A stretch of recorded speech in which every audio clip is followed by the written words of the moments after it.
இப்போ நம்ம வந்து அந்த வணிக வளாகம்னு ஒன்று கலெக்டர் ஆஃபீஸ் எதிரில் இருக்குது. இப்போ அதோட வீடியோ நான் பல தடவை போட்டிருப்பேன். இப்போ ரீசெண்டாக வந்து ஒரு 1.5 மாதத்துக்கு முன்னாடி போட்டிருந்தேன், 6 மாதத்துக்கு முன்னாடி போட்டிருந்தேன். இந்த பில்டிங் என்னடான்னு பார்த்தீங்கன்னா ரெவன்யூ டிபார்ட்மெண்டோட கண்ட்ரோலில் இருக்குது. இங்கே வந்து எல்லாமே வந்து வாடகை வந்து 10,000 15,000 கோட் பண்ணியிருக்காங்க. ஒரு கடைக்கு 10 லட்சம் 15 லட்சம் அட்வான்ஸ் கோட் பண்ணியிருக்காங்க. இந்த இடத்துல அவ்வளோ வாடகை கொடுத்து வருவாங்கன்னு கேட்டால் கண்டிப்பாக யாருமே வர மாட்டாங்க. இதை பல தடவை சொல்லிட்டோம். இப்போ என்னன்னா இந்த கவர்மெண்ட் வச்சு இது ஆக்ஷன் எடுத்து இது ஏதாச்சும் பண்ணுவாங்கன்றது தான் இந்த வீடியோ ஒவ்வொரு முடியுமோ நான் போட்டுக்கிட்டே இருக்கேன்.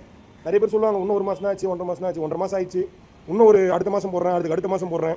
எப்போ உங்களால் இதுக்கு டைம் எடுத்து இந்த 5 கோடி 10 லட்சத்தை காப்பாற்ற முடியுமா? ஏன்னா இந்த பில்டிங் கொஞ்சம் கொஞ்சமாக வேஸ்ட்டாக போயிருது. ஏற்கனவே 9 வருஷமோ 7 வருஷமோ ஆக போகுது இந்த பில்டிங் ஓப்பன் பண்ணி, ஏடிஎம்கே பீரியட் ஓப்பன் பண்ணுது. ஆனால் எதுக்கு பயன்படுதுன்றதை இப்படி பாருங்கள். சரகடி இது மட்டும் தான் இந்த பில்டிங் வந்து டோட்டலாகவே பயன்படுது. எங்கே பார்த்தாலுமே எந்த இடத்துல பார்த்தாலுமே அப்படி தான் இருக்கும். இது உள்ளே போய் பார்க்க போகிறோம் எப்படிலாம் இருக்குதுன்ட்டு. உள்ளே பார்த்தீங்கன்னா இன்னும் கொடூரமாக இருக்கும் இதோட இது நிலைமை. இதுதான் உள்ள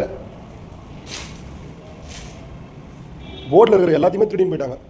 அதே மாதிரி சொல்லியிருப்பேன், அண்டர் கிரவுண்ட் உள்ளலாம் போகவே முடியாது. அதே மாதிரி நிறைய நைட்டில் நிறைய பேர் இந்த இடத்துல வந்து கஞ்சா அடிக்கிறாங்க, சரக்கு அடிக்கிறாங்கன்றதை தாண்டி நிறைய தேவையில்லாத விஷயங்கள்லாம் இங்கே நடக்குது. இடத்த பாருங்கள், இவ்வளோ பெரிய அருமையான பில்டிங்கு மொத்தமே பாருங்கள். நீங்கள் பார் கட்டி கொடுத்துருக்கிறீங்க 5 கோடி 10 லட்ச ரூபா செலவு பண்ணி. இங்கே பாருங்கள், கம்மியான ரெண்டில் கொடுக்கலாம். இல்லை இதை மொத்தமாக மாற்றி அந்த மாநகராட்சி ஆஃபீஸ் குப்பை கிடங்கு பக்கத்தில் இருக்குது, அதை எடுத்துகிட்டு வந்து இங்கே வைக்கலாம். இதை நான் போன டிஎம்கே பீரியட்லையும் சொன்னால், இப்போ இருக்கிற டிவிகே பீரியட்லையும் சொல்கிறேன். இதுக்கப்புறம் இன்னும் வேறு எதாவது கவர்மெண்ட் மாதிரி இந்த பில்டிங்கே உடைய நிலைமை வந்தாலும் அப்பயும் சொல்லணுமா என்னன்னு தெரியல.